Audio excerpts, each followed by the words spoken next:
And let's have some fun, baby. Yeah! This is specifically for people who are altering their stance because of some type of mechanical or physical restriction.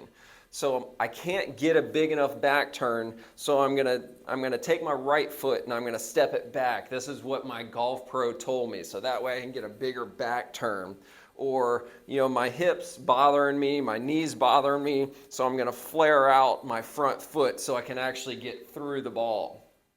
Now, there is a point at which this is no longer accurate, because here's what you have to remember.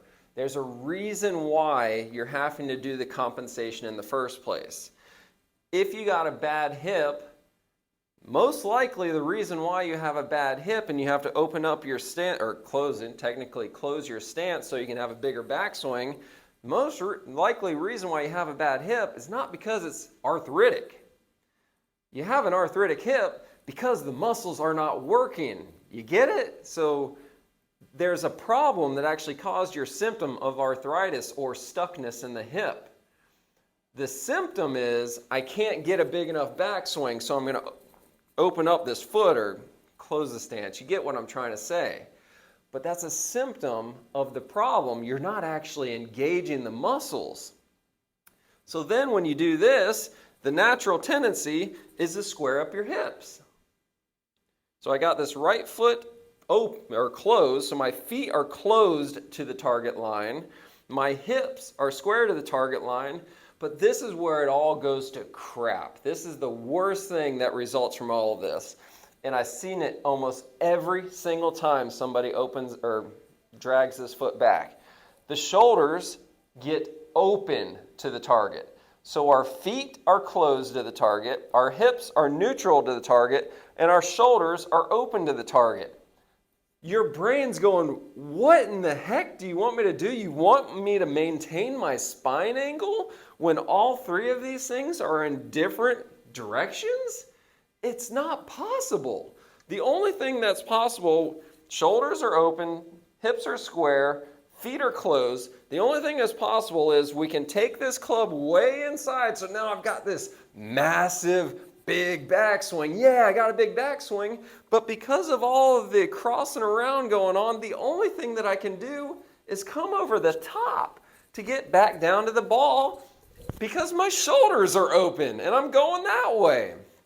So the only two results that you can have is this massive banana slice or this great duck hook to the left, neither of which are ideal.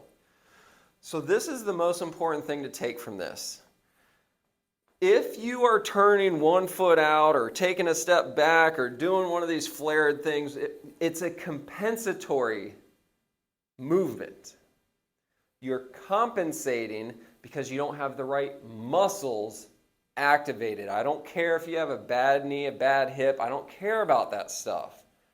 What I care about are the muscles working. So yes, of course, there's going to be some things that you're not going to be able to do if you really do have a hip that needs to be cut off, a knee that needs to be cut off and replaced. Okay, I get it.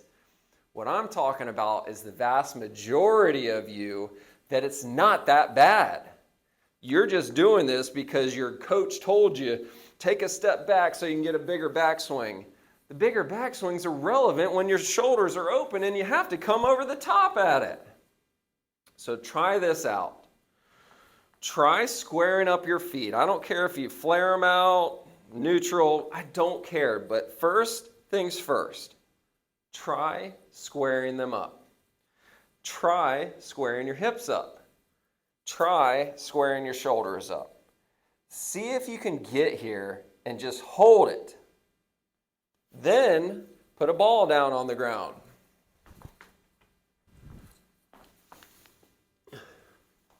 Put a ball down on the ground and stare at it. What we're doing right now is we're training our brain that it's okay to be here versus this is where you like to be. So we're training our brain that this is okay. Then from here, we can do a little tiny shoulder tilt if we want to make it even more efficient.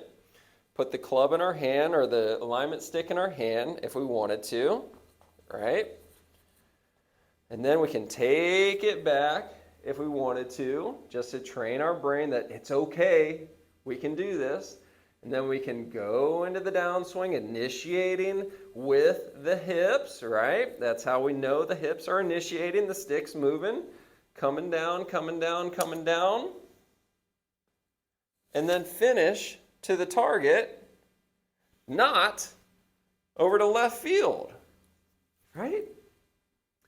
Now I know that there's going to be a lot of you that are going to say, I can't do that. I've got a bad hip. I got a bad shoulder. I got a bad knee.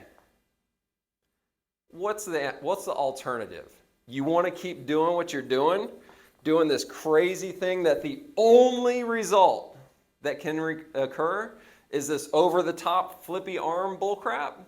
Or you want to give it a try? Do you want to try to avoid the definition of insanity, which is doing the same thing over and over again, expecting different results?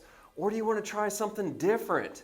Maybe this Jake guy actually knows what he's talking about. Maybe if I do get my core and my glutes firing, I can square my feet up. If I can square my feet up, my hips up, and my shoulders up, maybe I can take it straight back and straight down and not have to do this over the top thing. I don't know.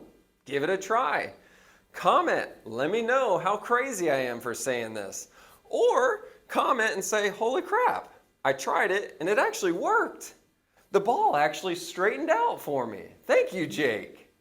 Like, subscribe, share this with somebody that you know is taking that step back or flaring that front foot open so they can get through the ball, and tell them just to watch it. Give it a try. Share it with them. Subscribe and have a great day. Yeah!